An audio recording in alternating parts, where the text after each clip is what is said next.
Hi, welcome to this tutorial. This is the first modelling tutorial, so we will actually start making the cone based on the orthographic images previously made. I've corrected these images, including the side view, and I've also just mocked up a really quick version of the model. This is what we're going to be making, and we're going to go through a few different processes and making it a few different resolutions as well. So to start off with, I'm going to hide this, and I'm going to start by creating a cylinder. Now if we look at the shape, clearly it's defined as a kind of cylindrical shape, tapering to the top. This is kind of, when you are starting to model, you need to work out the best method. We could use a box modelling for this, but we wouldn't get the correct area for the sort of inner rings. We'd be losing definition on the inner rings rather than concentrating on the sort of this hexagonal area. So first of all, I'm going to create a cylinder in the center, and it'll bring it in at essentially 1 unit by 2 units in height. So we're going to pop over into the front view, and we're going to just take this cylinder, we're going to move it up to the center here, and just start by changing its height. All these are small adjustments that can be made later, and again, with modelling there's no necessarily right way or wrong way of doing it. It's just about more efficiency and speed. Okay, so I'm going to change the radius to the radius of our bottom area, and now we need to look at how many divisions we want. If we look at this at the moment, we've got 20 divisions, and we know that our divisions for our base structure is actually only 6. So if we actually match it to 6, we're getting that shape straight away. But again, it's going to affect how the resolution that we have for this inner circle. So we're best kind of doubling this to 12, which will give us our corner points, but then will give us this extra point here. Okay, so the next step we need to do is, instead of trying to match this shape in now, we want to actually kind of make our next cone section. So I'm going to just change the subdivision caps to 0, and we can build structure into this at a later date, but at the moment we don't really need any extra structure in here. And then I'm going to select the top face. I'm going to just keep it into the quad view, so I've got many different angles that I can work with, and then we're just going to do an extrude. Now we can go to mesh tools for this, edit mesh, and find our extrude. They have kind of moves things around, so with 2016 if you've come from 2015, you may need to just become more familiar with the interface again. Okay, instead of using this, I'm just going to use actually the shortcut, which is in our shelf, which is the extrude component. Okay, then I'm going to change the thickness, and what I'm going to do is I'm going to change this thickness to match this first circle in our top view. So not the thickness in height, what we want is and not the translation, we want to look at the offset, and we can bring this in to match our inner circle. Again, I'm going to use this as a rough guide, it doesn't matter if it's 100% accurate. Okay, then we're going to move this up to get our first level in the side view. You can see we're already starting to block in the shape quite well. Okay, now I'm going to press G on the keyboard, which will repeat my extrude section, and again I'm going to go to offset and bring that in, and we're going to match that to our next circle, which is a little fainter. And then again, going to the side view, and we match this up to where it kind of kinks in shape. Okay, we may want to just scale this out again slightly. Okay, then again press G, and we're going to change the offset again, and our next one will be the very, very top.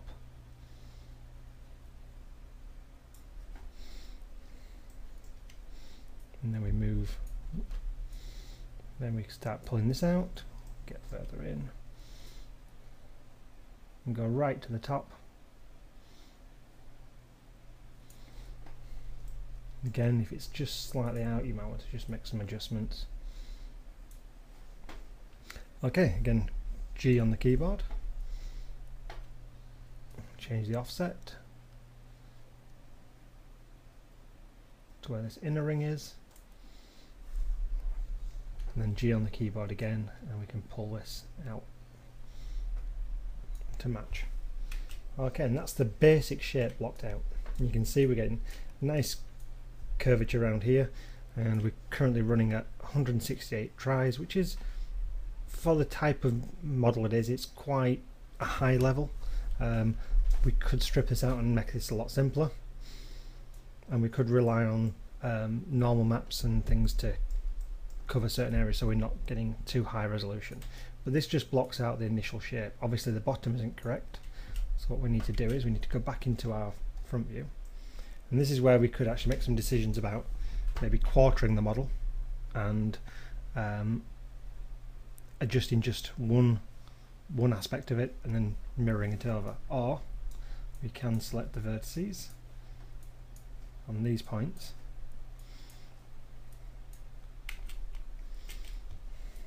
okay, and if we go to the scale tool, now if we scale from the center to try and scale in, it's going to pinch these areas which we don't want. We want to keep those nice and straight. So the best thing to do is go into the front view and kind of move them so they're roughly flat, and then move these and it should all tie up.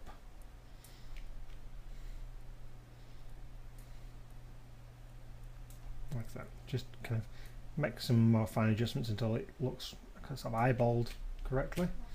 You can see now we have the shape at the bottom. Okay, now I'm going to control and deselect all these bottom ones, and then go into my side view again.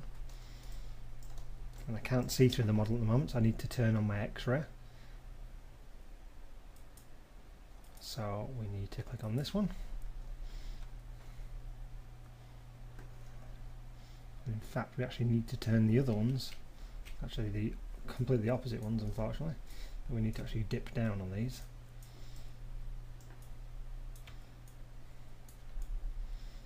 So we just select all these ones on the edge instead.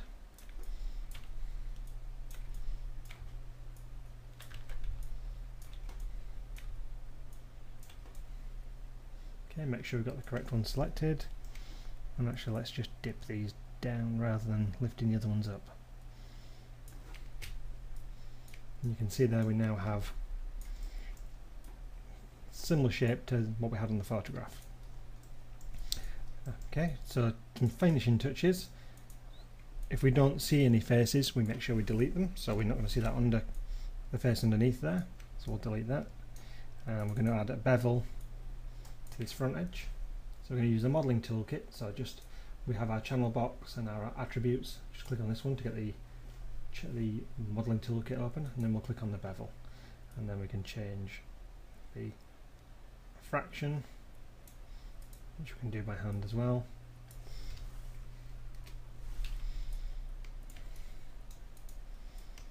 Okay, I'm going to turn off the wireframe. We can see we've got just breaking that hard edge up. We can do the same with this area as well, although this will start to increase the geometry. The other area we may want to actually add a bevel would be to the top. But first of all, before I do that, I'm going to actually extrude this as well. In fact, no, I'll leave this where it is. But what I will do, I'm going to start kind of finishing off this geometry here, because we've got an end gone here which won't translate well into the game engine. So on multi-cut, click on our edge, click on our edge, on our edge, and then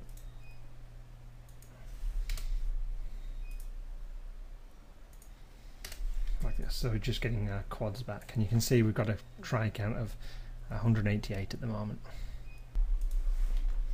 This in the real thing had a hole in here, but we're going to create a normal map for this and texture it, so we don't need to worry about that too much. Okay, so the area I'm going to put another bevel in would be here.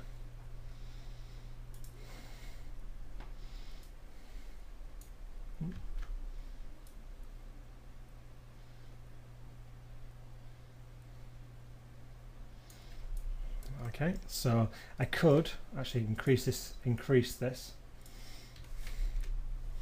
and then add a segment in, but again we're sort of knocking into the extra polygons. Now if this was a really detailed model that you see quite a few places, we could probably get away with it, and it's going to be something that you may see quite close up if you're kind of standing right above it, so it may warrant this type of resolution, and certainly in current next generation game engines would be able to handle this sort of resolution for a single asset. Okay, so I'm actually just not going to bother with the that. I'm just going to change the bevel amount, maybe to 1.3. Okay, and then what we can see is it's reasonably smooth in this, and this is generally because we're in the viewport 2.0, which is specifically designed for sort of for game engines. But there's little things you can do, which would be select certain hard edges like these. In fact, no, we'll just do this one for now, and under mesh display we'll go to the normals and we'll soften those normals so you can't see the hard edge. In fact, I think actually benefited from having that harder edge there.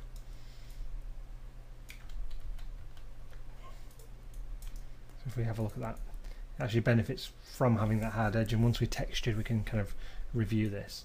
As far as the edges go here, we probably want to try and soften some of these edges. I'd even say kind of the same for these edges here. So if we go to mesh display and go to soften the edges, it will kind of make that top bit look kind of round, and again we've got this the kind of the shading here, which we can get rid of by going to the edges, and we can either select this in the front view, or we can select it in the perspective view if you're a bit more used to selecting and using the software. So again we'll go to mesh display, soften these. You can see we've softened those edges. Like I said, we could add another bevel at the top here to kind of break it up, but I think we may be sending it too far. But there we go, we've got our first traffic cone model.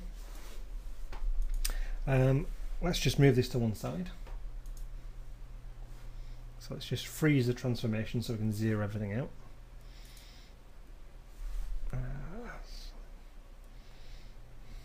And modify, freeze transformations to zero everything out, and we'll also delete the history as well. You can see all our history down the side's gone there. Let's move this to one side, and we will create a lower version now. So we're going to go through the same process as we went through before. So we're going to create a cylinder. Let's move that cylinder up, change the radius,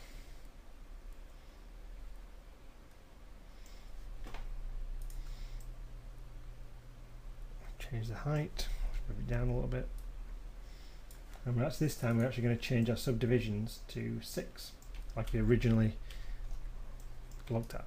So again we're going to go to the inputs, and we're going to go to subdivisional cap to 0. Let's select that subdivisional cap, and we're going to extrude again just like we did before, and we're going to just change the offset.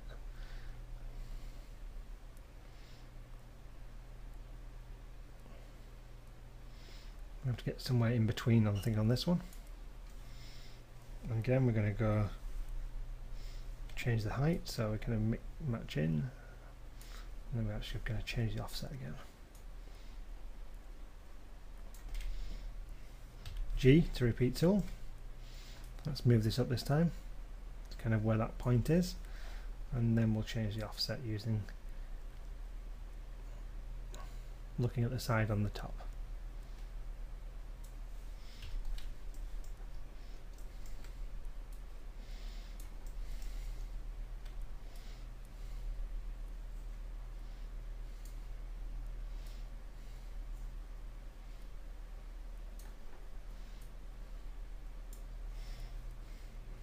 Okay, G to repeat tool.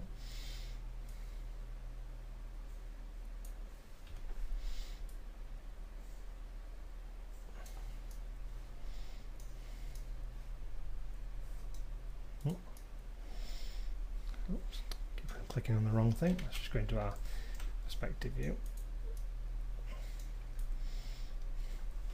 Okay, so you can see on this one we have a lot less polygons. So this is how many verts and polygons are in our entire scene, and this is what we have selected at the moment. If we select this one, you can see we've got the 208 triangles on this. On this one we've got 80 triangles, so it's a lot lower version, and obviously we're losing some detail on this. We could still add the kind of dipped bit, or we could actually leave it because you at a distance, and that's what this model might be used for, as it's actually rendering and swapping it out at a further distance, but we could add it back in here. So to do that, what we'll do first is we'll have a look at our top of our model, and what we'll do is we'll delete half of our model. But before I do that, I've got to just make some adjustments to this. So just like before, we need to finish off this because it won't like this, and let's also get rid of our bottom. So again, in the modeling toolkit, we'll come down to the multi-cut.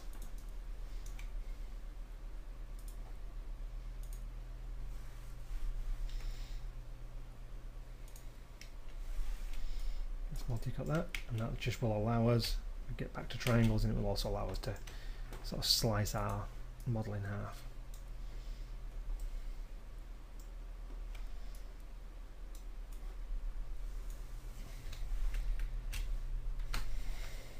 Let's make sure we do the right half. I want to do the back half of this. Just missed out that top bit there.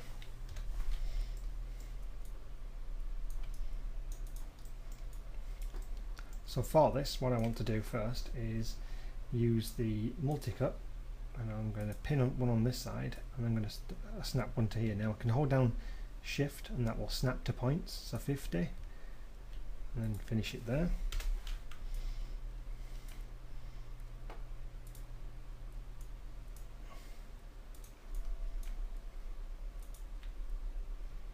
And we can just continue going on like this.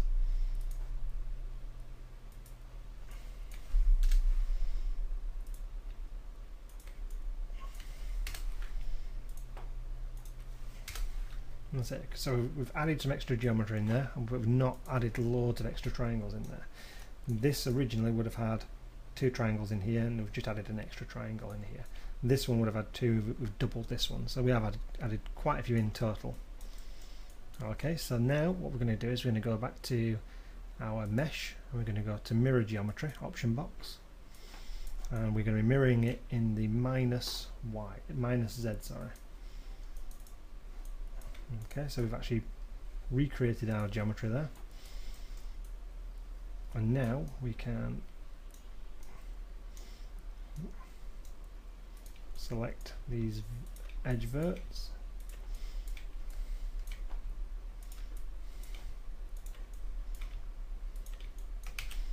go into our side view again, and lower these down.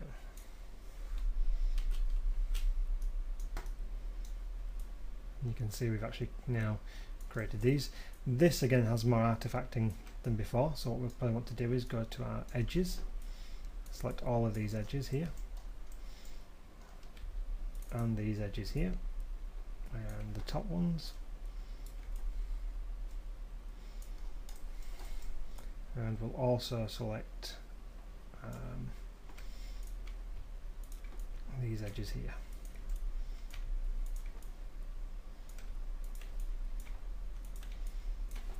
Again, we'll go to mesh display, and we'll soften these edges. You can see we get a similar appearance where it's smoother. So for this one, we're now dealing with 92 tries opposed to 280, so halving that resolution. Okay, so let's just put these both together here and have a look at them. Now you can clearly see that this is a lot higher resolution. We've got our beveling on here, and this would be much better for a closer model. But as soon as we go back a certain distance and we swap out that geometry, as discussed in a level of detail documentation that you can read, this is kind of a good 2 levels, and we could even go down a further step and actually have even fewer divisions on this as an even further away model, something very basic that would be in a distance. Okay, so that concludes the first part of the modelling the cone. In the next tutorial, what we're going to do is we're going to go from this model and we're going to be unwrapping the UVs from that. Once that's done, we'll move on to texturing. So we're going to be moving on to actually texturing using Mudbox first, and then editing that within Photoshop. So your next steps are going to be to make sure you're looking through the introduction to Mudbox tutorials, and then we can look through the UVing tutorials, and then we can actually start texturing our cone.